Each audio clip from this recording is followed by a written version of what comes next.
Hey guys, in this video I'm going to show you how to install Git and use it in Visual Studio Code. Let's get started. First, make sure you open Google and search download Git.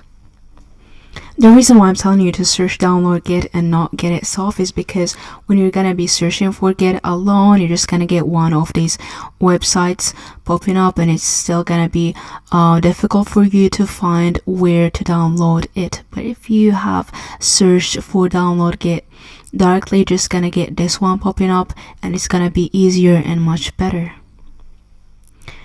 Here, this is going to be dependent on which laptop or computer that you have. For example, I have Windows. I'm just going to click here, then click here to download. You're just going to wait for a few seconds until it's downloaded. Once it's downloaded, click on the downloads folder in the top right of the screen. You're just going to click on it to install it.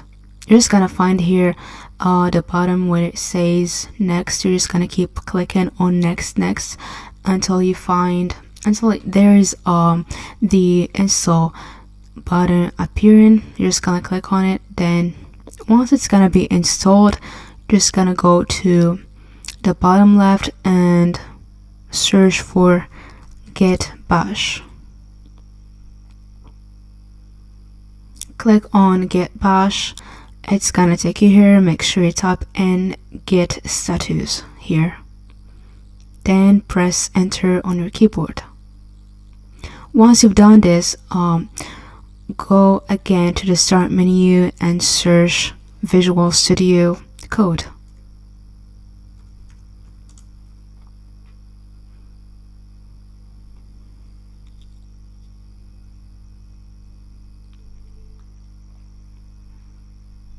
Open Visual Studio Code in here in the top left. Go to File, go down to Preferences and go to Settings here. In here type in Git enabled. The reason why we're doing this is because we want to make sure these two are enabled. Git and also decorations here, make sure both of them are enabled.